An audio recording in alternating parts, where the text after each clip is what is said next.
Tôi là người Việt từ từ vùng Sóc Trăng, đó là vùng mẹ, với vùng Bà Xuyên, đó là vùng cha. Hi, my name is Linda Thai. My father is Thai Van Nam and my mother is Yung Tu Ha. I am a Vietnamese woman from the Mekong Delta area of Vietnam. My father is from the Clan of the Sun. His region is the village of Ba Xuyên, and my mother is from the Clan of the Moon, and her region is the region of Sóc Trăng. It's my absolute pleasure to be here with you today. And what I had planned to share with you is my journey of sharing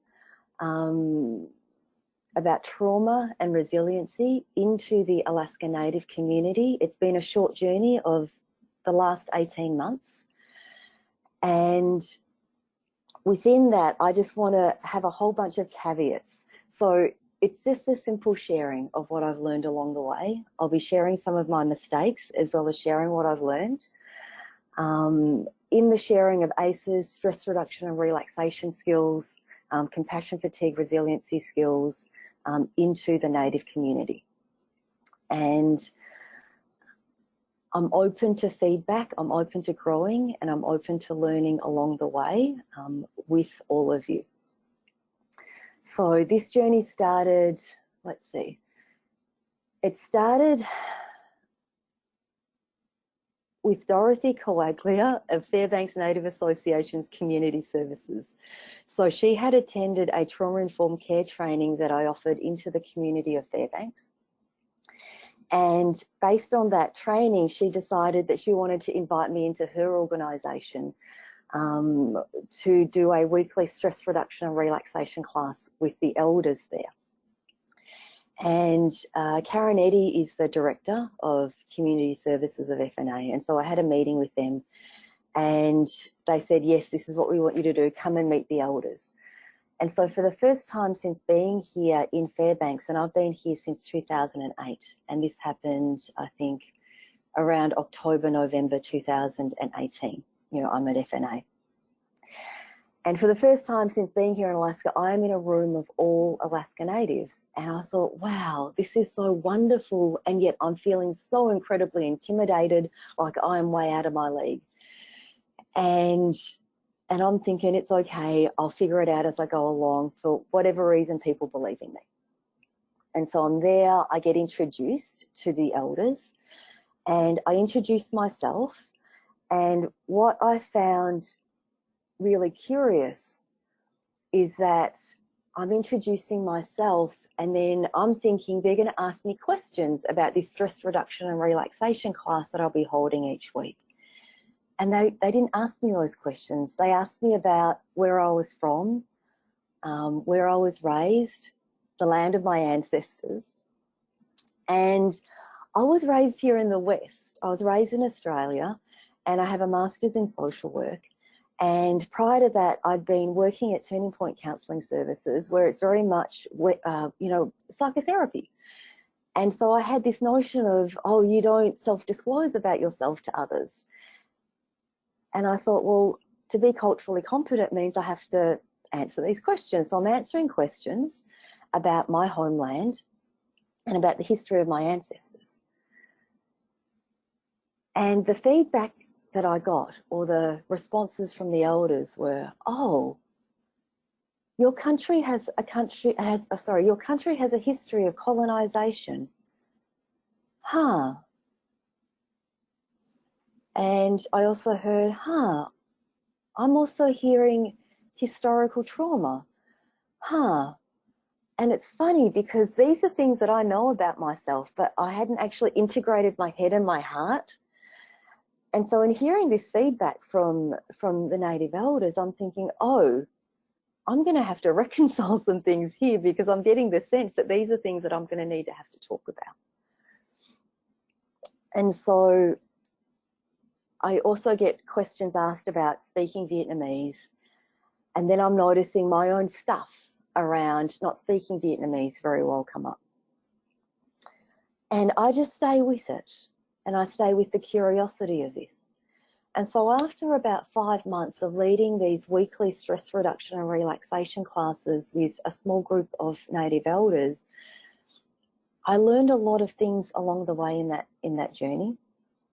The first thing was that all the stuff that I had been teaching, within a clinical psychotherapy setting, I had to just totally put to one side.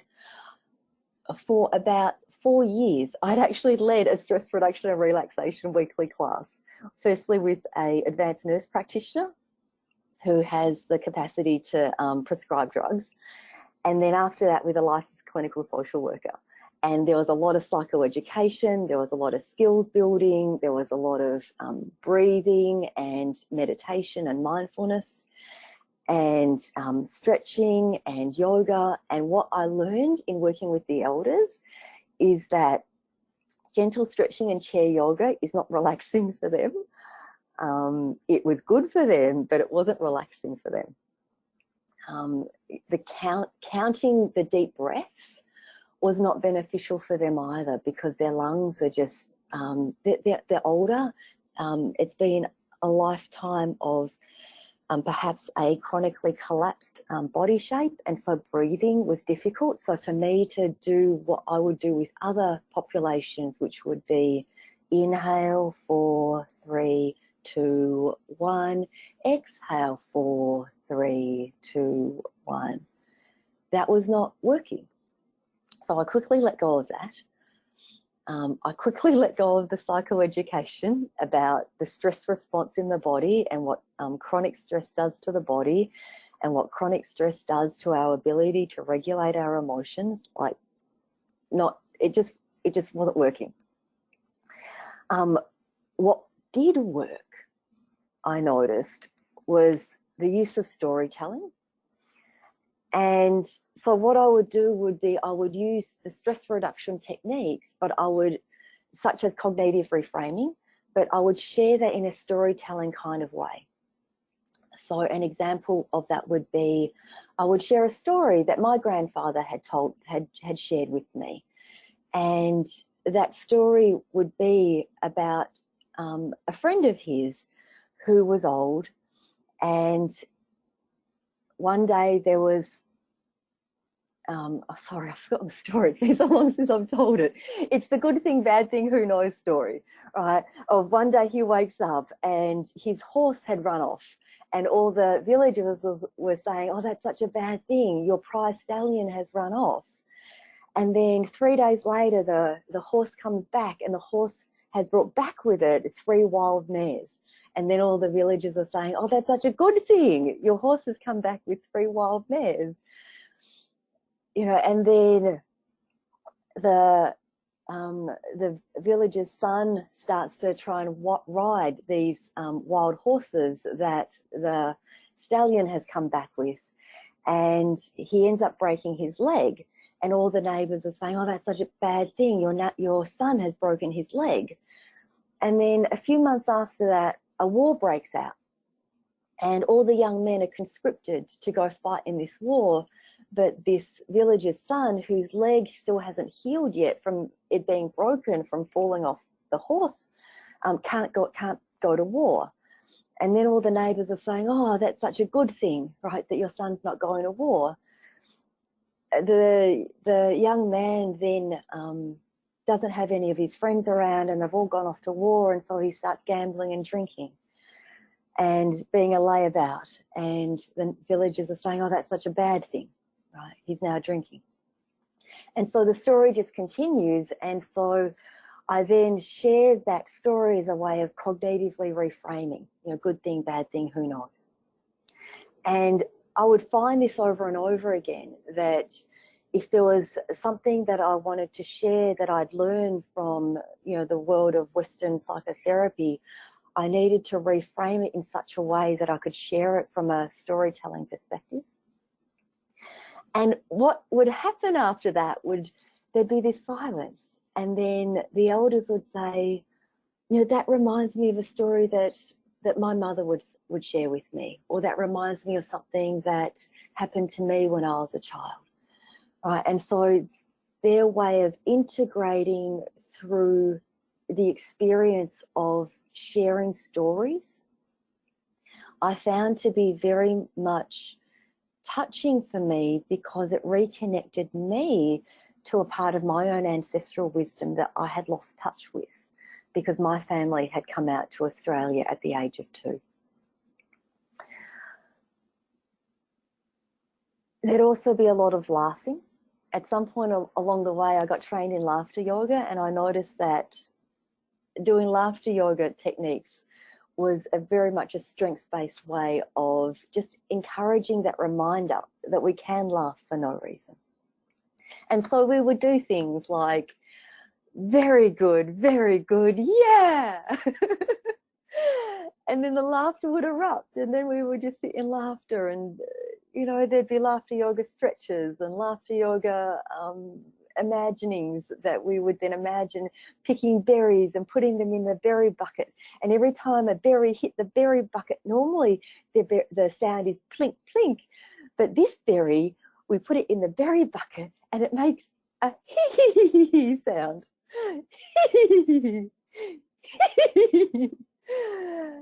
And the laughter would erupt. I also discovered that what else worked was the use of havening touch. And so it's a psychosensory technique so the way havening touch works is when we move our hands over our body at a rate of 1 to 5 centimeters per second. After about 10 minutes of doing this, what happens is our brain starts to make delta waves. And delta waves are what we make during the 3rd stage of sleep. And so we can actually engage in this self-touch technique as a way of calming the nervous system. And it's something that mothers and others do for little babies when they're distressed, is we touch them from head all the way to the feet. And we do that for 10 minutes, and the nervous system shifts away from the negative experience and goes to having reprocessed that, because that's what we do during that 3rd stage of sleep, is we're reprocessing. It's our dream state, and then we're in this state of calm and relaxation. So, you know, there'll be times when we talk about our stresses, right? We build that distress tolerance, and then we'd use havening touch and do some laughter yoga exercises as we're engaging in havening touch, and I found that to be incredibly effective. Gratitude also works. I found prayer works, and I also find that guided mindfulness to a good memory. Yeah.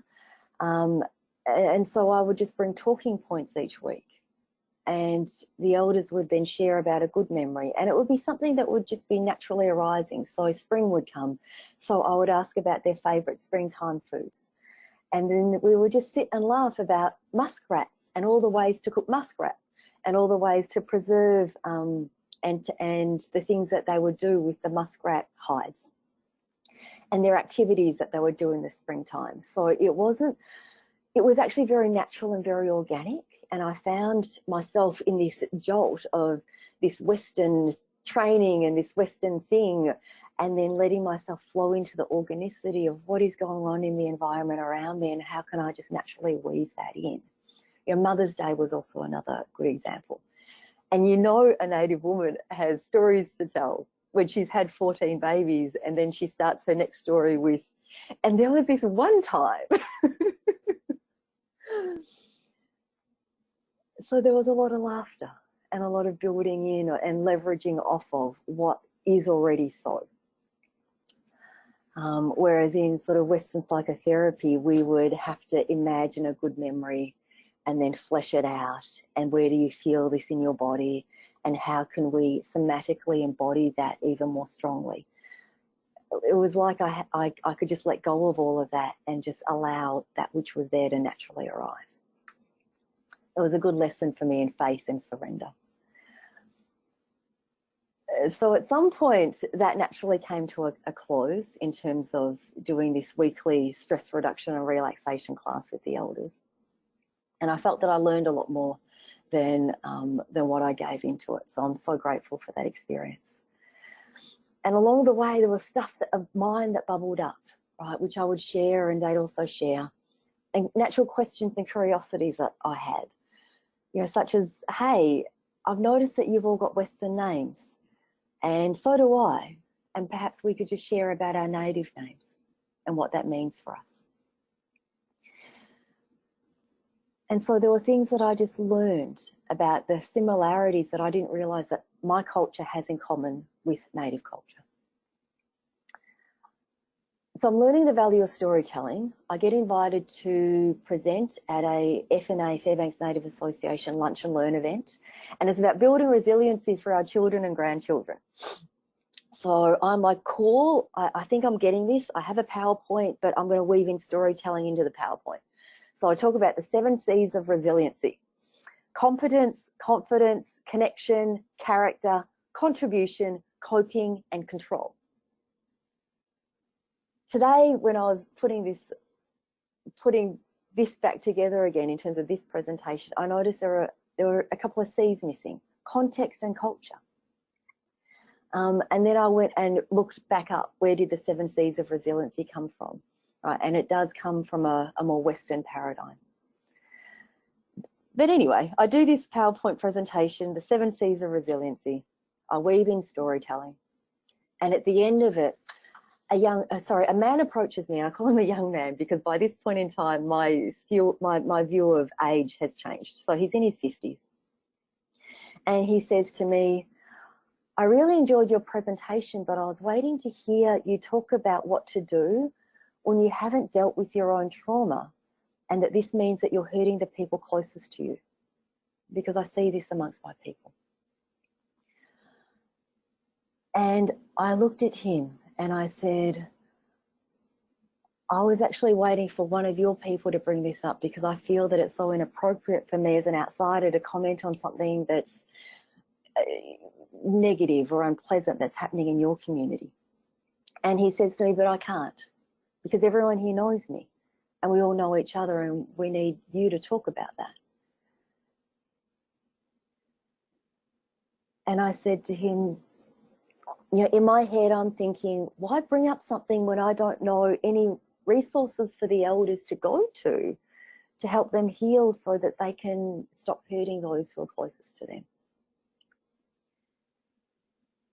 And he looks at me and he says, "Oh, we're not ready for that yet. We're simply at the stage of bringing this to their awareness." And I looked at him and I thanked him, and I walked away, and I thought about it, right? And I thought about it a lot, because I had presented into a room of 100 elders and a small handful of agencies in Fairbanks who work with elders and who work with children. What I recognised was, in that moment, it was an extension of trust. Like, he was telling me about something about his culture and his people, and he wanted me to step into that space. And what I get is that as a person of colour, I don't talk about things about Vietnamese people that bug me or that hurt my heart, because I don't want other people to think negatively.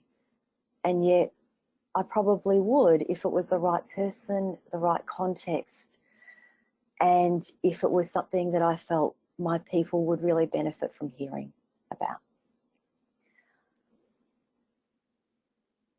I also get how culturally inappropriate it is for me to say something to one of my elders.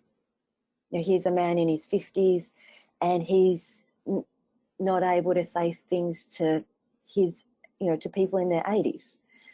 And I get that.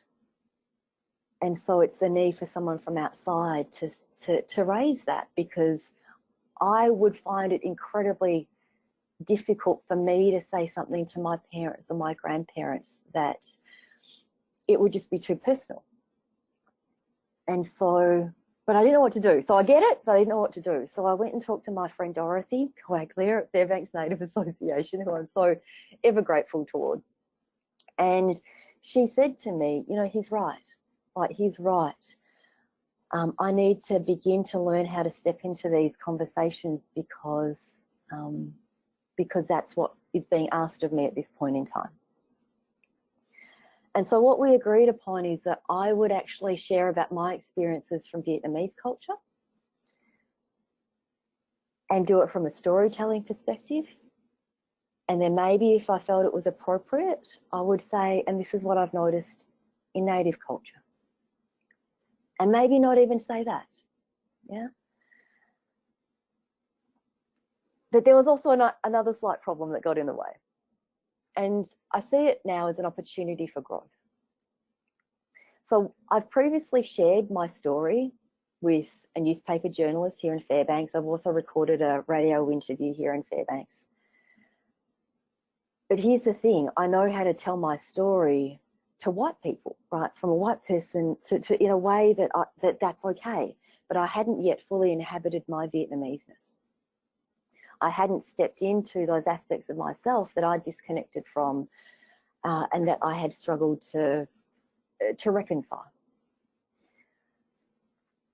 And so I get that my own growth has been deeply tied into this work that I've been invited to do. It also meant that I had to share some of my unprocessed experience of Vietnameseness, including internalized whiteness, internalized middle-class aspirations, loss of language and culture, and cultural identity confusion. So I'll share with you now something that I've worked through and that I now share in some of my presentations. So after we came to Australia, we were sponsored out to Australia from the refugee camps in Malaysia under a pilot rural resettlement scheme. And so we landed in rural Australia in 1979. There's my family, my mother, my father, my newborn sister, and myself, and I'm 2 years old, and 3 other Vietnamese families. And so many families extended kindness to us. And the community got together, a community of maybe 7,000 people, and helped us with food and finding somewhere to live and getting to figure out this new life in this new country. And they helped us learn a new language and figure out these new ways of being in a brand new place. Somewhere along the way, some really well-meaning individuals said to my parents, you need to give your daughters Anglo-Saxon names because their lives will be better.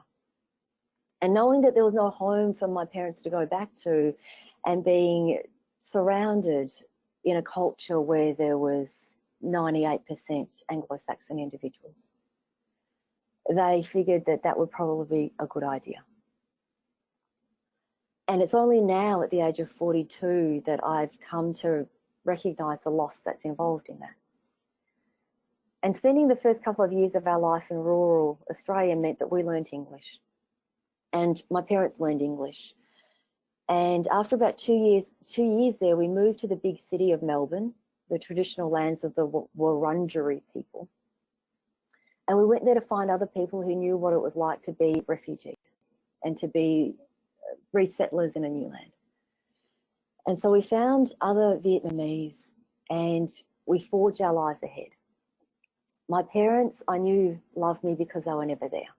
So my mother worked morning shift, my father worked afternoon shift. And so I didn't really see them ever together talking Vietnamese to each other. And when one of them was at home, the other one was sleeping. And so there wasn't really much talking of Vietnamese from the parent that was awake with my sister and myself, because we had to be quiet because of the parent who was sleeping. And so really quickly we lost a hold of our native language. So my sister and I could understand Vietnamese, but we couldn't speak it.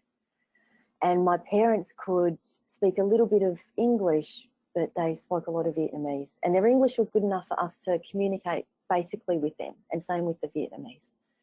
But this rift in language grew bigger as we got older. And so it became part of this, not just this cultural identity confusion, but this gap in terms of connection between myself and my sister and our parents.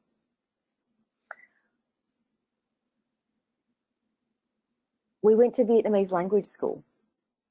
I was 8 and my sister was 6. And so we learn how to read and write in Vietnamese and be exposed to more Vietnamese. But the other kids are like more fresh off the boat than we are. And so my sister and I are like best friends for 3 years of Saturday afternoons, because we can't make friends with the other Vietnamese kids, because by this point in time, we aren't able to even make friends with other people who speak our language.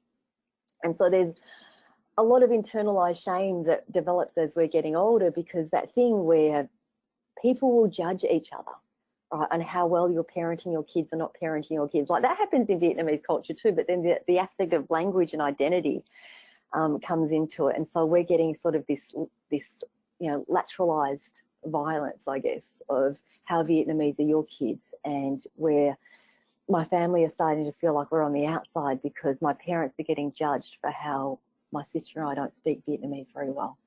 And so that just creates an even larger gap in connection between myself and my sister and our culture.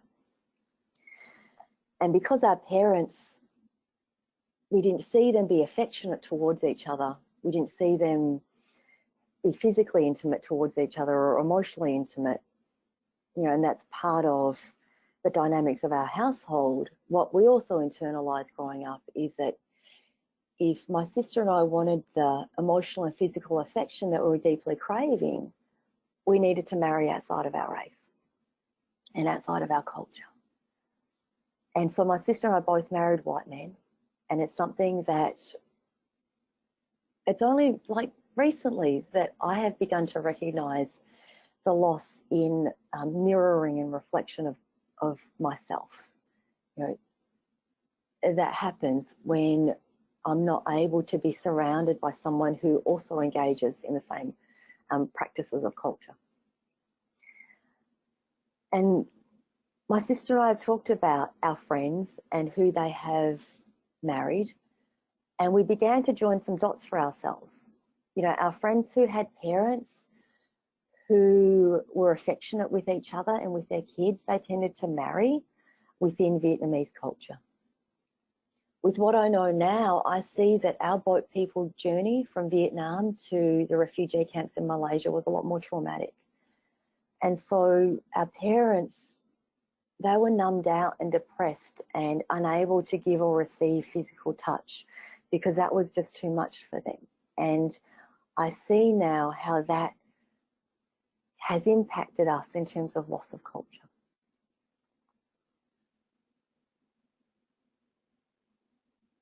And I'm curious about the native culture and whether there's this relationship between family of origin and where children gravitate towards as they grow older. So I just gave you an example of, just that storytelling of owning my own experiences. And I found that in the sharing of that, my own story, the feedback that I've gotten from Alaska Natives has been very powerful for me. Oftentimes I'll have elders come up and share with me that what it was like for them when they were taken away to boarding school, and the gap that grew between them and their parents. I have had people approach me and share about that judgment that they receive from others in regards to not being able to speak their native language anymore, or that judgment that they get for speaking their own language poorly. And I can feel my own emotion rising right now because I'm aware of the emotion that arises when someone comes and approaches me and says, yeah, that's what my experience is like as well. And what I do know is that when someone else someone else gives words to my experience, it helps me to come home to my experiences and to own them and to inhabit them. And for me, storytelling is so powerful because origin story, owning our experiences, sharing them through story, allows me to inhabit my life. And when I inhabit my life, I'm no longer a ghost, and a shadow in my own life. I can be more powerful and palpable and present. However, I was still on this journey, right? I was still on this journey because what I shared with you just then is not something I was able to do back then. Right? So I make it out to Caltag, and in Caltag, which is a village on the Yukon, and I'm there at the request of Violet Burnham, who's an elder there. And she says, hey, come and do a like a laughter yoga and stress reduction and relaxation class for my community. It'll be during the summer. There'll be all the adults will be out fishing, but it'll be elders and youth. And I'm like, cool, I'm so excited for this. But in the back of my head, I can hear Dorothy's voice saying, share your story, share your story. And so I go there, we do laughter yoga, we do some gentle stretching, and we do some more laughter yoga, and then I teach them some breathing exercises to learn to down-regulate the nervous system when laughter has hyper or over-aroused the nervous system.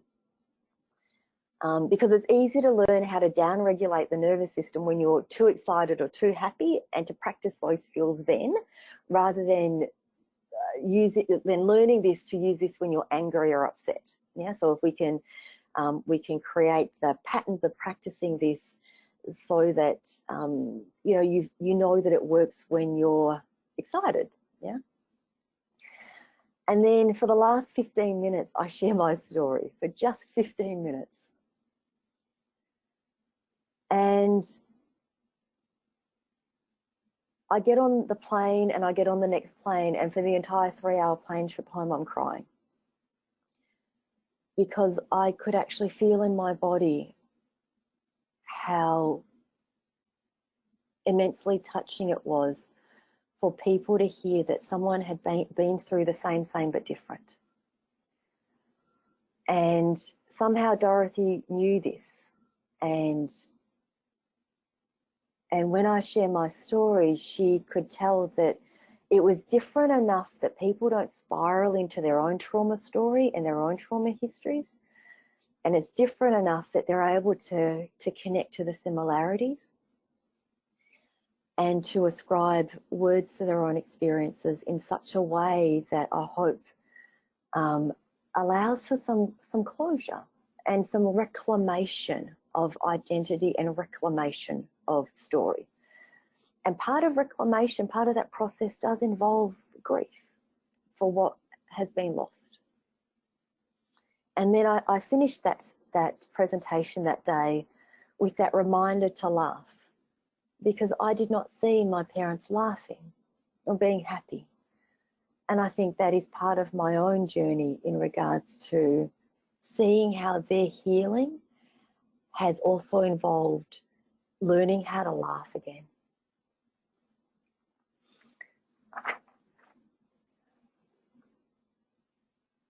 I then get invited out to Bethel to co-teach a week of grief, trauma and healing.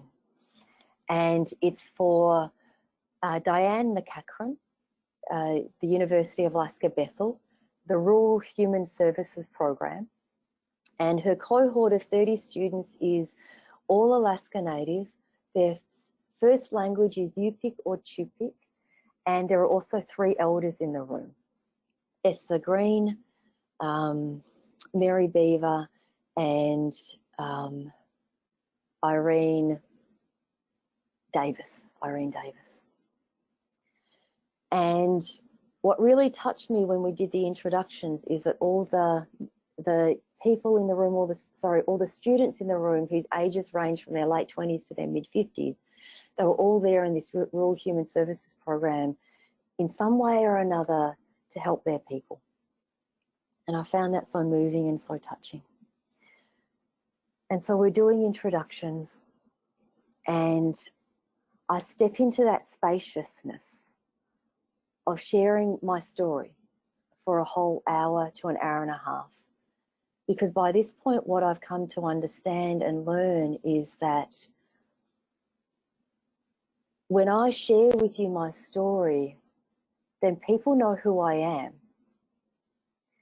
And I go back to that deep ancestral knowing of being in Vietnam, and when you're new to a village, you introduce yourself and you say who you are and where you've come from, and who your ancestors are and where they've come from. And that way people know who you are, and they know that you know who you are. The following day, I do an ACEs training. And what I noticed, right, and so if we just pause on that story, I'd been teaching about ACEs and trauma-informed care into Fairbanks Memorial Hospital, and into other communities here in Fairbanks. And usually that training, that presentation is like a 45-minute training or presentation plus 15 minutes of question answer. And here it ends up being 3 hours, 3.5 hours. And I'd actually reduced the material by half.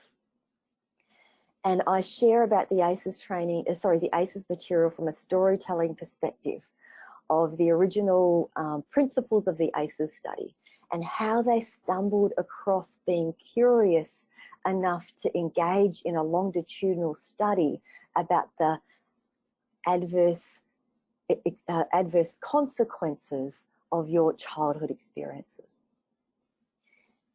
And I'm engaging in a dialogue with the students, and I'm inviting them into the storytelling so that they can then feel into, through experiential learning, in such a way that they are able to then begin to join the dots, without me saying so overtly and directly, the story of their people and their history. And then I end with just one PowerPoint about colonisation and the ways of colonisation trauma. And I just leave it there for them to sit with.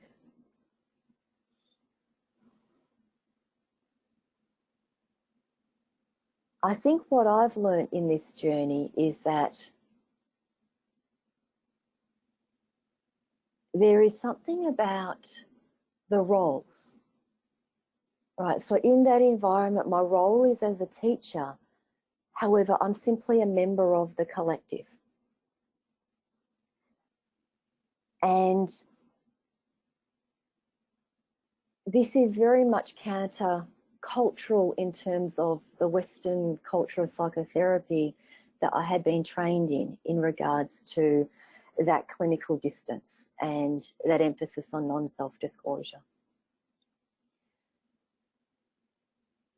And where I'm currently at in this journey is finding that balance between the two things, and owning my story and sharing my story, being a part of a community, and yet allowing there to be enough of a space that we can work together.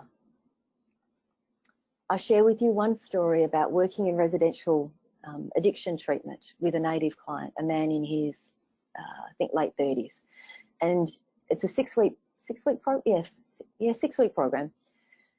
The second week, we're still in this, no, third week, he's saying to me, "You don't know what it's like to be me." And this is like a story from three years ago. He keeps saying, "You don't know what it's like to be me." And I'm like, okay, I don't, but could you share with me? Right, I'm willing to meet him where he's at, but we're still butting heads. And I happened to have with me one day a packet of photos of my parents' wedding. And in their wedding photos, which I'll share with you in a sec, it's the picture of my family. And I just share it with him, and he actually sees the people and the place that I come from. And it was like that. The shift was immediate. And then the next time we have a therapy session, he looks at me and I look at him, and I say to him, "Hey, what's your real name?" And he looks at me like this is the first time in an institution that someone's ever asked him that. And then he shares it with me. And then I ask him who gave him that name and what the meaning is. And then he looks at me and he says, hey, like a bit of a challenge, what's your name? And I share that with him. And we made such incredible progress in terms of engaging him in his own self-determined path towards empowerment after that. Yeah. So I'm just going to share with you now just some of the PowerPoint slides that I've put together in terms of show and tell in regards to my story. So Vietnam is a country in the tropics along the equator. It is a very strange part of the world. It's a part of the world where there's 12 hours of daytime and nighttime every single day of the year, which is just astounding, isn't it? I'm from the south of Vietnam. So if you look at the map of Vietnam, you can see that we are a fishing community. There's a lot of coastline. And you'll see down the South Saigon, and then you'll see that big river that goes through Cambodia and into Vietnam. That's the mighty Mekong River. And the southernmost tributary of that, south of that, just south of that, is where my family is from and my ancestors. It's a place where there is much jungle and rainforest. We also use the rivers for commerce and to come together to barter and exchange. We build our houses on the water, on stilts, so that when the waters rise with the tides, our houses don't float away. And when our houses rise, when the water rises, it's not just the tides, it's also the monsoon season and the seasons when the water upstream melts from the mountains and comes down, and so we don't float away. We also tend to the land. We grow rice, and we do this together as a collective. The land provides us with fruit, and the land provides us with vegetables. Vietnam has a history of colonisation. So here are some Vietnamese men who are dressed as French policemen, and this photo was taken in Vietnam. Vietnam was a French colony from the mid-1800s right through to the mid-1900s.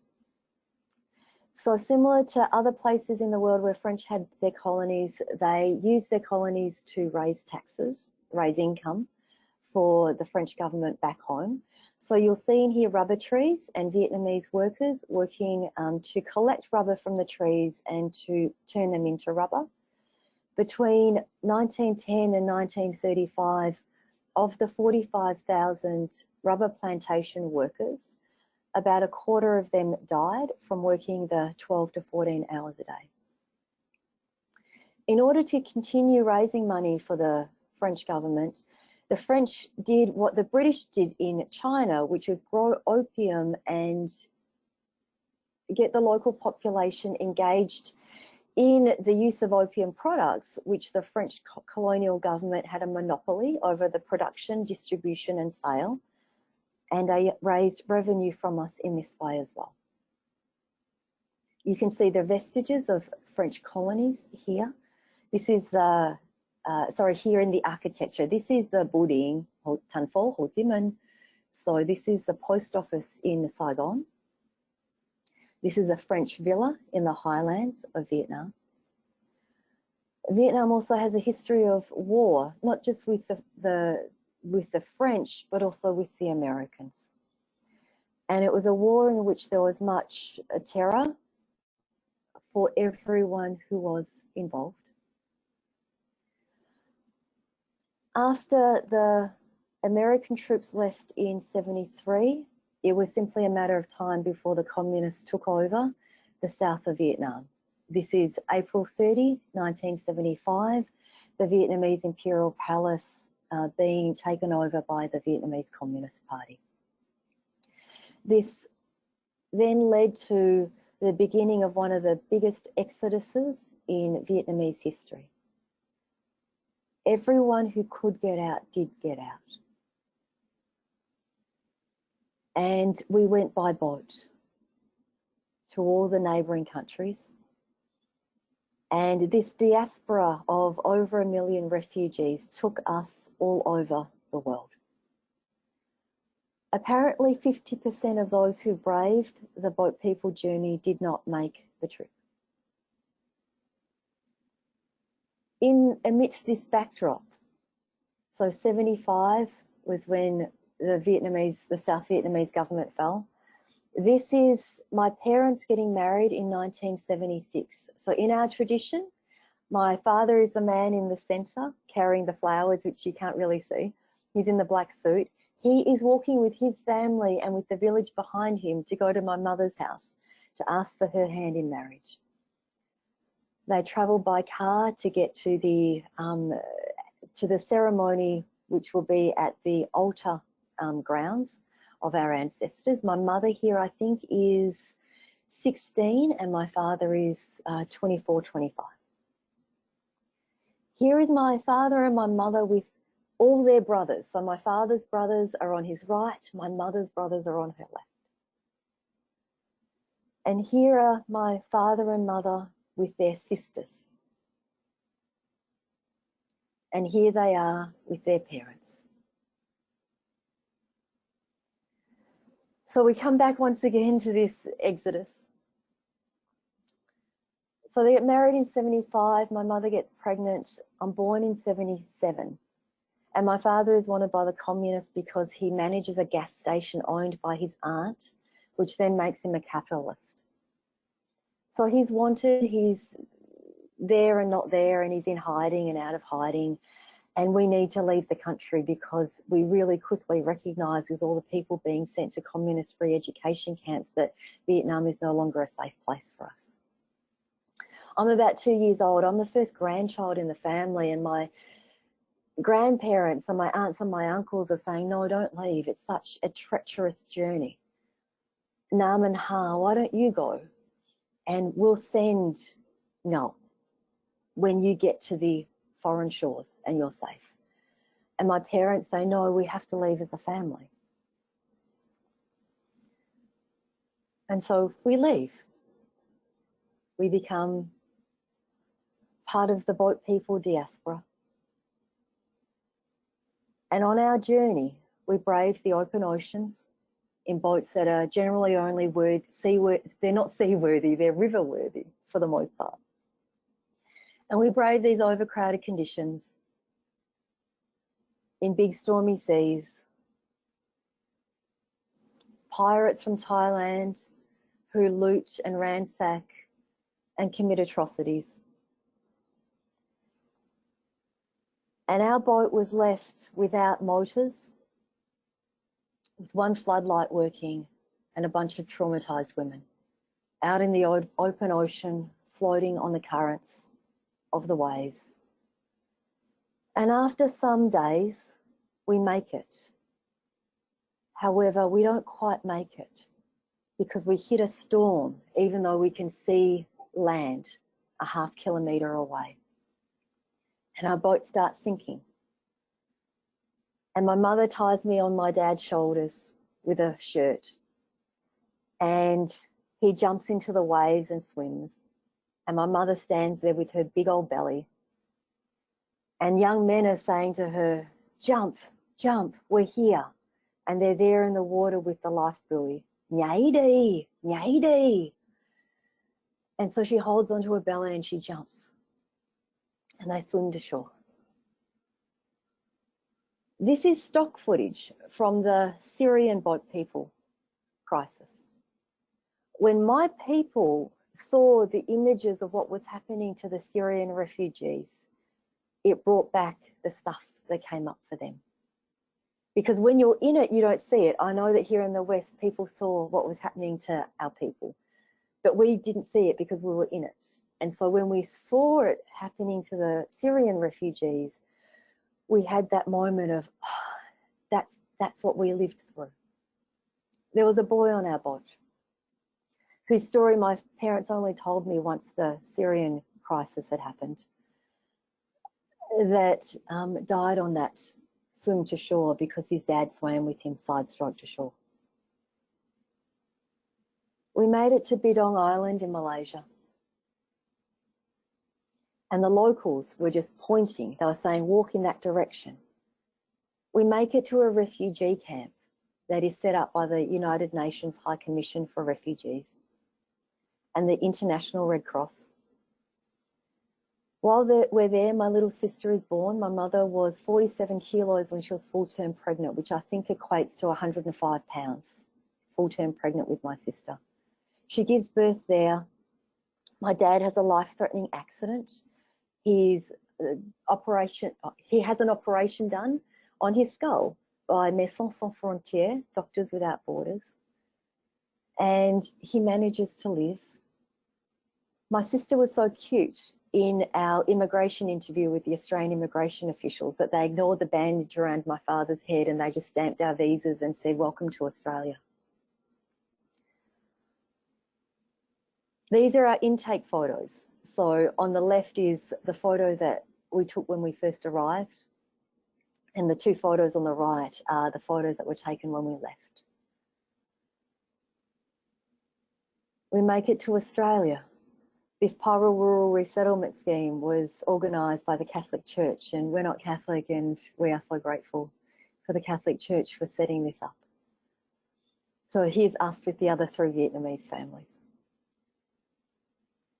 And the kindness of the clothes that we're wearing and the couch that we're sitting on and the perambulator from back in those days as we're adjusting to new life and a new home. And the people who helped us, John Marsall, Pat's group, Sister Stephen, Sister Saline, and then my sister and I. This was taken in Carnegie, in elementary school there. And then this is us now. My sister and her husband and his husband's parents, my husband, his parents. And the two little ones are my sister, Helen, and her husband, Nick's children. And for them, they have a future where they will have extended family.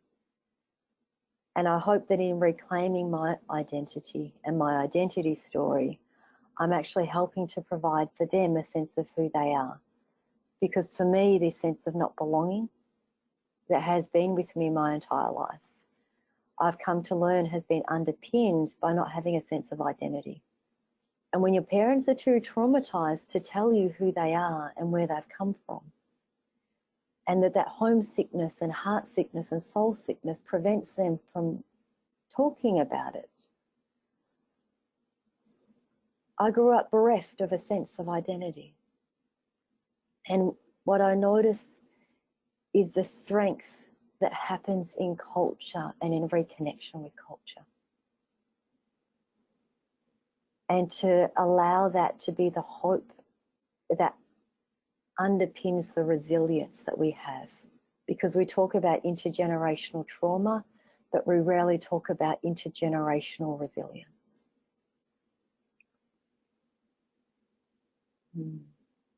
So that's what I have for you today in terms of a presentation. Thank you for allowing me to share in a storytelling way what the experience has been like for me to step into all Native settings in sharing about hope, resilience, historical trauma.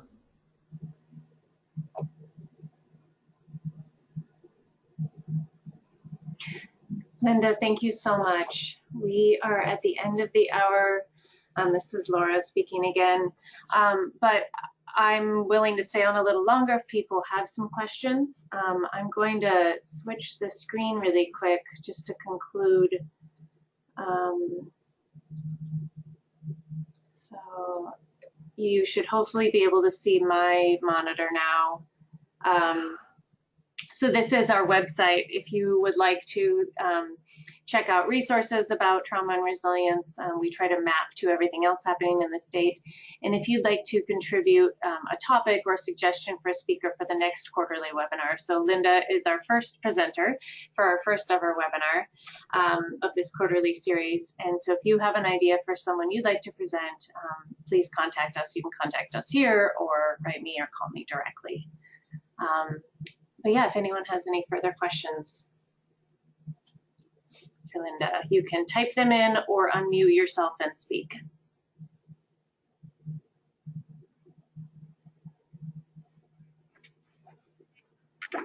And this will be recorded. We'll post it to our YouTube channel. So that's easy to find either on from our website at the bottom. There's a link to YouTube, or you can just go to YouTube and type in Alaska Resilience Initiative. And so we'll get this posted as quickly as possible so that more people can hear your story and your learnings. I know I learned a lot. And people, I'll read. So Karen, let's see.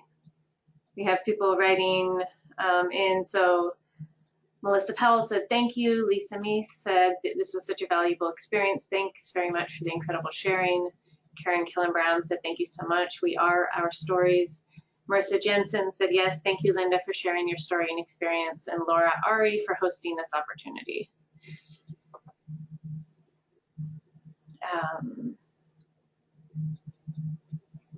Jo Beth Shimek said that was so very brave to disclose about yourself and your family's history, along with your learnings from working with Alaska Native people. Thank you. And Bridget said, thank you for sharing and your emotional labor that goes into this work.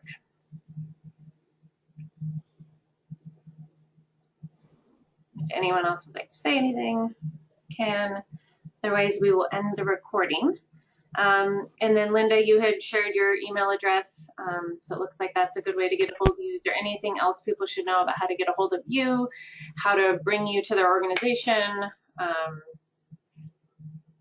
No, send me an email, send me a, you can send me an email, you can call me, yeah, or you can just do it the tele-cousin way, where you ask someone who then talks to someone else, who then asks me if it's okay for you to get in touch with me. That actually happens more often than not, and yeah.